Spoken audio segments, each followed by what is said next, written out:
When I first started practicing IFS, I was struck by how familiar it all felt. The gentleness, the curiosity, the compassion.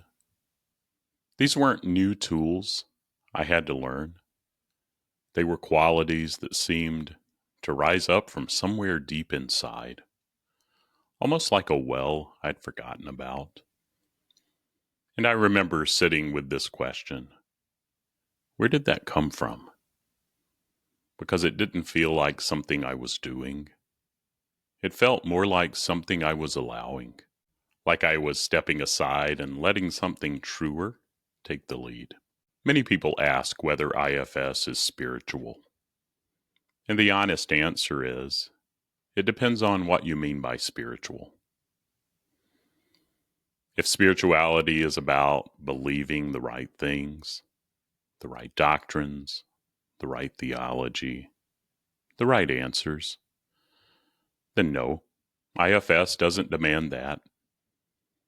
You don't have to believe anything in particular to practice IFS. You don't need to sign on to any creed or recite any prayers. But if spirituality is about discovering a place inside yourself that is calm, connected, and unspeakably compassionate, a presence that meets your pain without flinching and holds your parts without judgment, then yes, IFS points us there over and over again. I've worked with atheists who experience self as simply their truest nature. I've worked with Christians who feel Christ consciousness in those moments, Buddhists who recognize Buddha nature, people who don't use religious language at all, but talk about coming home to themselves. And here's what's beautiful: IFS doesn't require you to choose one interpretation.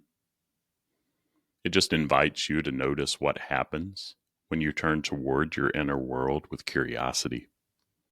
When you sit with a part, maybe an anxious one that's been running the show for years, or a protective one that's convinced it has to keep you small to keep you safe, and something in you meets it with kindness, where does that kindness come from?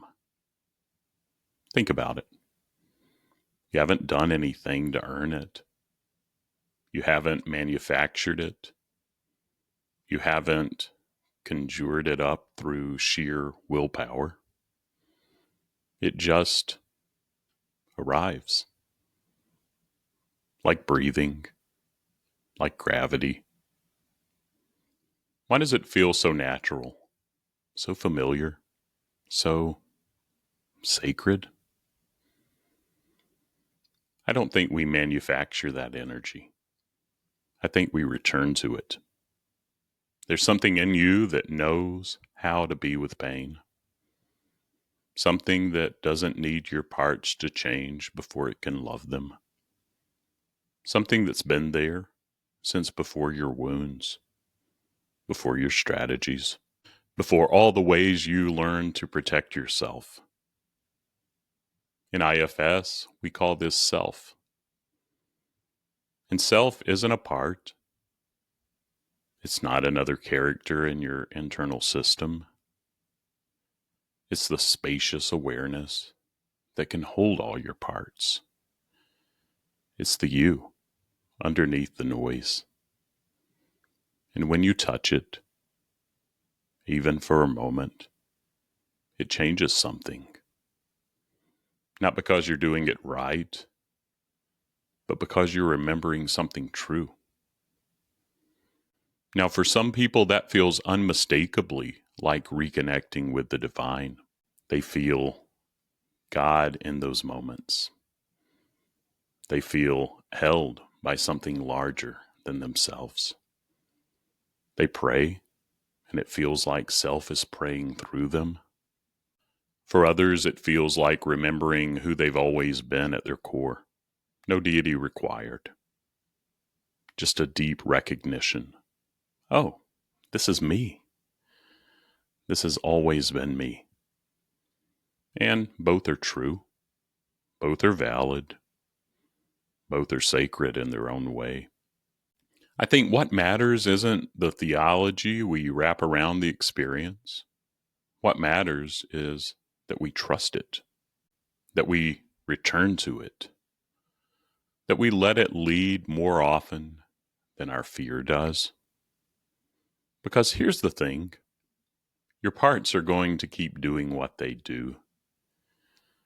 They're going to worry and protect and criticize and push and pull.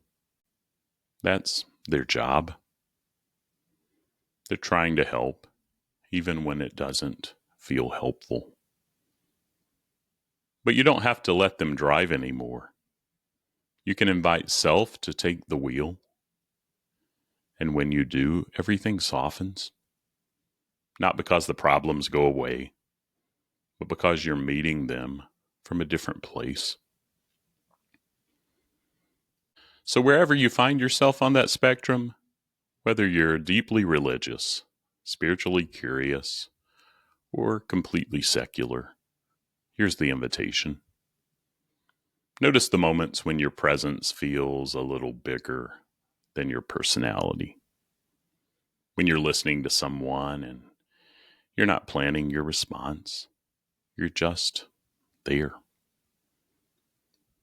When a breath feels like grace. When compassion arrives before judgment. When you look at one of your struggling parts and feel tenderness instead of frustration. Those moments are telling you something. There's more inside you than the parts that struggle. There's a still, spacious presence that's been there the whole time, waiting for a chance to lead. You don't have to go looking for it somewhere outside yourself. You don't have to achieve it or earn it or become spiritual enough to deserve it. You just have to get quiet enough to notice it's already here. So today, maybe just once, see if you can pause when a part is activated.